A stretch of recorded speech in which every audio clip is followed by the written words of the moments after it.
Good morning and warm welcome to all my dears. Today we are going to deal with endocrinology. As you know, it is the study of the medical aspect of hormones, including diseases and conditions associated with hormonal imbalances and damage to the gland that makes the hormones.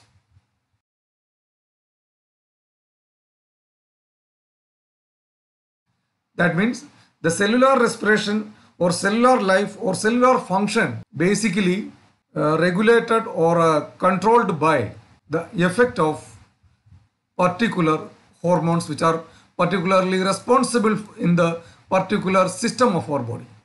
Regarding the common problems of hormonal imbalance. As you know, the common presentation can be either a hyper or under or low production of hormones, or in other ways overproduction of hormones, or there may be some resistance to the hormones. And regarding the gland or organ, you can see there may be some enlargement of the endocrine glands or nodules in the endocrine glands, or even the gland may be affected by malignancy. And regarding the endocrinal disorders, most of the disorders are due to autoimmune mediated one. Regarding the autoimmunity, that can be studied in next classes. First of all, let me say our endocrine glands or endocrine system is mainly under the influence of our brain, especially the hypothalamus, and hypothalamus that control the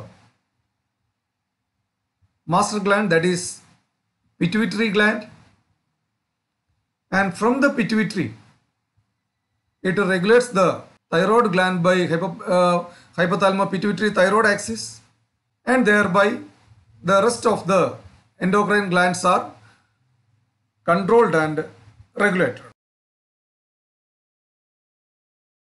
So anything which affects the glandular function, the feedback mechanism getting disturbed, and thereby the gland may fail to synthesize or to control or to regulate the necessary demand of our hormone in our body. So the endocrine system plays a great important role in our body to maintain or to keep or to regulate the normal cellular function. And next, about the presenting complaint of our endocrinal imbalance. As you know, there are various endocrinal disorders, namely diabetes or thyroid disorders or adrenal disorders or pancreatic disorders. Various endocrinal disorders are getting diagnosed. It's a fact that in our clinical practice, most of the endocrinal issues may not recognized by doctors or even by patients or by society, because the quality of the symptoms varying from person to person. That means some of our patients may be diagnosed as having hypothyroidism or hyperthyroidism or diabetes or rheumatoid arthritis or whatever may be the diagnosis, the symptomatology of our patients are varying from one another. That means no two individuals are alike. Why it is? Because in this case, the signs and symptoms are mainly depends on the amount of decrease or increase of the hormone and duration of that decrease or increase of the hormone, how it affects our patients. That means if the amount of deficiency of hormone is very low or very negligible, automatically the symptoms also a non-specific or a trivial or a subclinical also.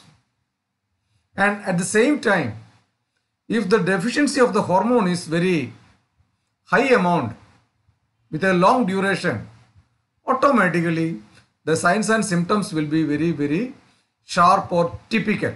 That is why in our clinical practice, the patient may escape from our diagnosis due to the lack of quality of the symptoms. And let us see what may be the common presentation of our patients with endocrinal anomalies.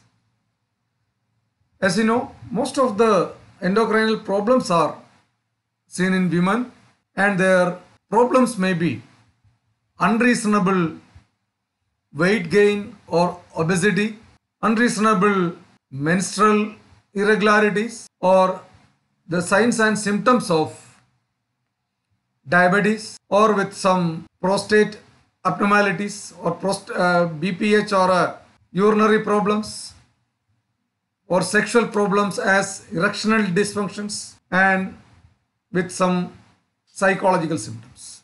But at the same time, depending on the gland involved, the amount and duration of deficiency of hormones, and the organ affinity, etc., plays great key role in the production of quality of symptoms. So keep in mind, even in our patient with endocrinal anomalies, it is not necessary to have the typical symptoms as we expect. The signs and symptoms depends on the amount and duration. Next, about the deficiency or excess. Next, about the other autoimmunity. So these are the main things you should keep in your mind before we go to the subjects. Thank you for watching. Thank you.